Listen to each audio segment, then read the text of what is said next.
The world didn't wake up to war. It woke up to a smile. Donald Trump on Air Force One, calm, relaxed, describing the abduction of Venezuela's president as if it were a business deal closed. No regret, no moral language, just power used openly, and in that moment, something snapped. For decades, America told the world a story, that it acted reluctantly, that it followed rules, that it was not an empire.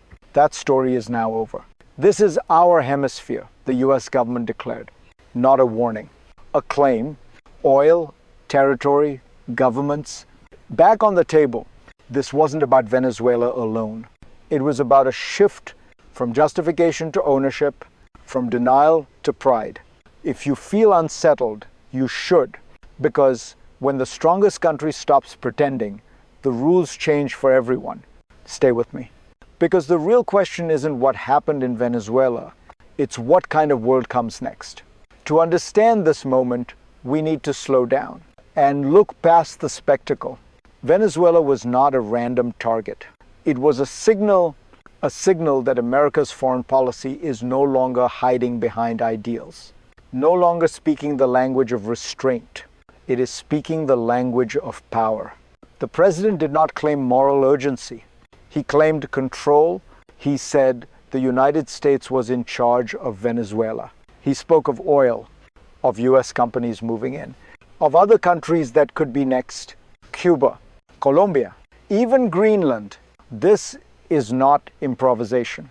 It is a worldview, a belief that the world is governed by strength, by force, by those willing to take. For years, American power operated with a script, rules-based order, international law, allies, institutions. That script is now being torn up in public, and when rhetoric changes this dramatically, policy always follows. So the real task is not outrage. It is understanding where this worldview comes from and why it is returning now, because to grasp what happens next, we must go backward, back into history. To understand this turn, we have to go back. Not to 2016, not even to Trump.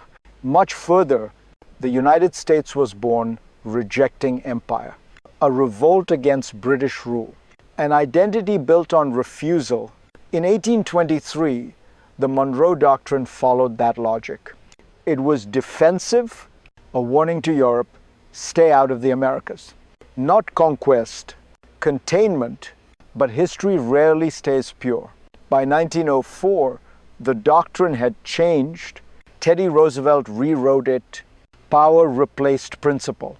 Under the Roosevelt Corollary, the US claimed the right to intervene, to police, to decide which nations were impotent or misbehaving. This was empire by another name. Trump's vision draws from that moment, not from restraint, but expansion. Not from apology, but entitlement. His favorite president was William McKinley, the man who expanded America's territory by force. Cuba, the Philippines, Hawaii. Now, Trump invokes the Monroe Doctrine again, but stripped of its original purpose. And enlarged, he even renamed it the Monroe Doctrine. Bigger, better, more direct, and that tells us something crucial. This is not nostalgia, it is revival. The crisis did not unfold slowly. It exploded. Venezuela woke up without its president. Nicolás Maduro was gone, seized, removed, humiliated. No UN vote, no coalition press conference, no language of last resort, just force. Several Venezuelans were killed. So were Cuban personnel. There were no American fatalities. That detail mattered because it fed the narrative of success. Trump was euphoric. He boasted openly. He said the United States was now in charge.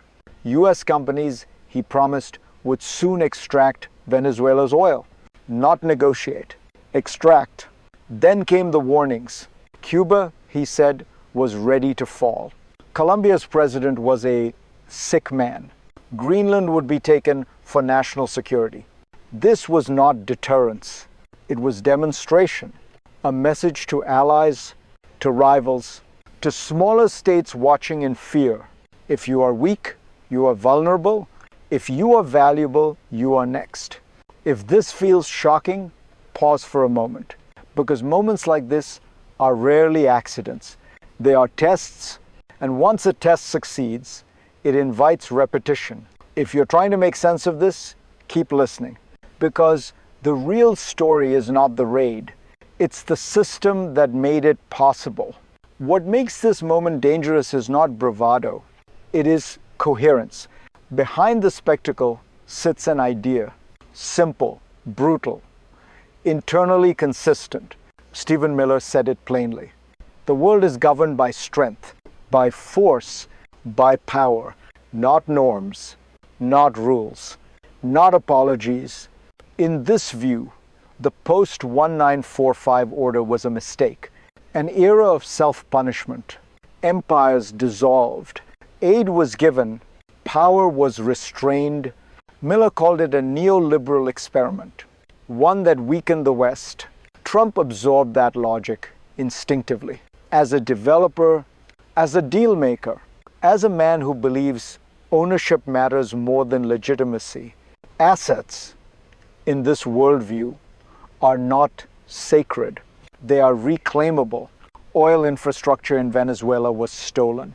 Strategic territory like Greenland is a security asset, the hemisphere's property to be managed. This is why the rhetoric matters, because it reveals intent. For the first time since World War II, the United States is not just acting imperially. It is saying so, and when ideology aligns with opportunity, action accelerates. But here is the unsettling part. This logic is not uniquely American. It is shared by Moscow, by Beijing, which raises the next crisis. What happens when multiple empires wake up at the same time?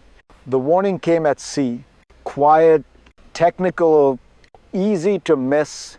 The United States seized an oil tanker.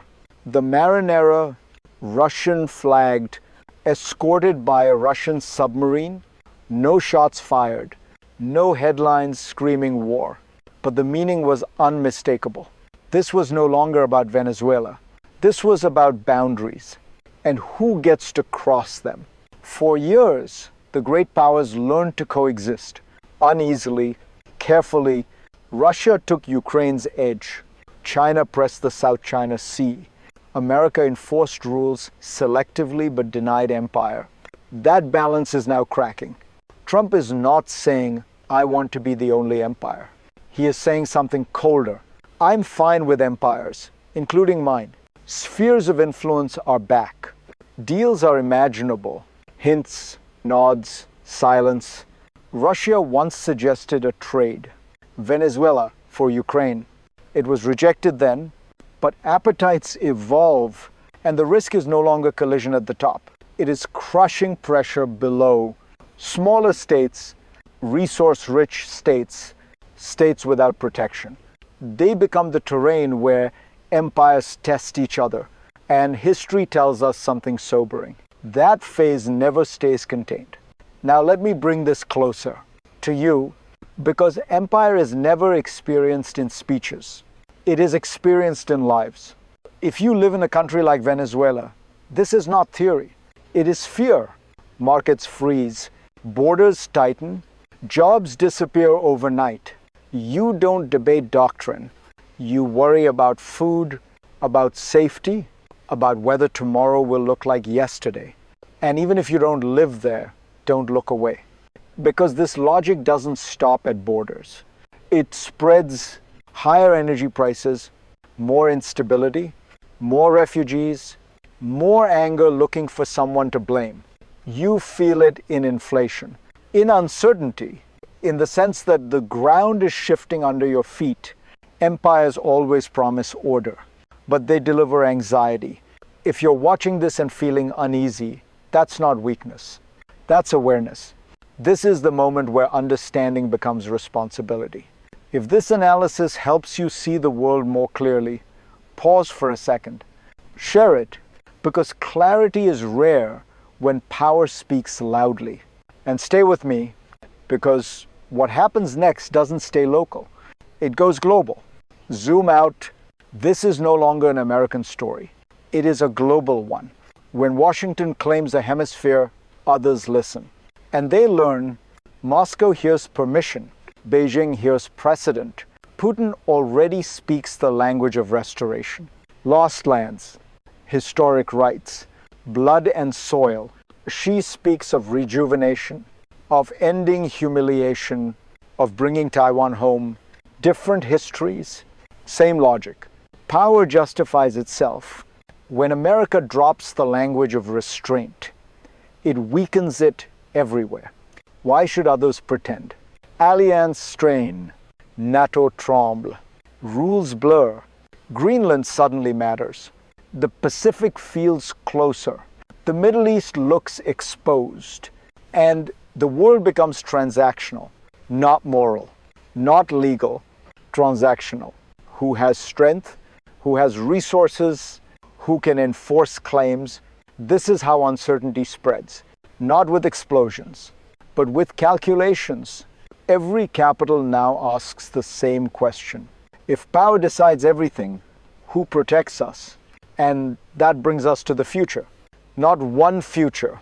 There are three paths ahead. The first is managed empire. Power is exercised, but quietly. Deals are cut. Spheres respected. The strong take what they want. The weak survive by accommodation. Conflict is limited. Stability of a harsh kind returns. The second path is erosion. Imperial language spreads faster than control. Miscalculations multiply. Red lines blur. Small crises stack. Tanker seizures. Proxy clashes. Sanctions answered with force. No single explosion. Just constant friction. And then there is the third path. Collapse. Empires overreach. Domestic pressure grows. Allies drift. Mistakes compound. A move in the Caribbean triggers panic in Asia.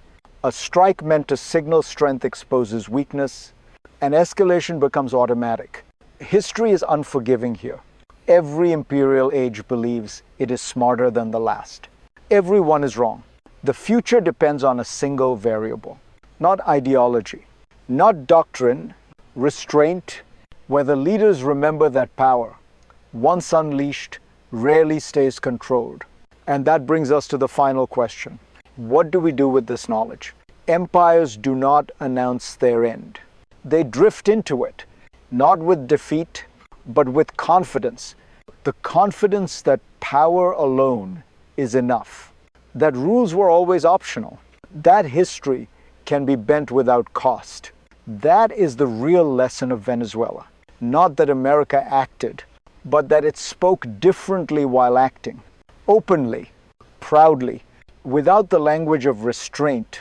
This does not make the world clearer. It makes it more fragile, because when strength becomes the only argument, suffering becomes acceptable.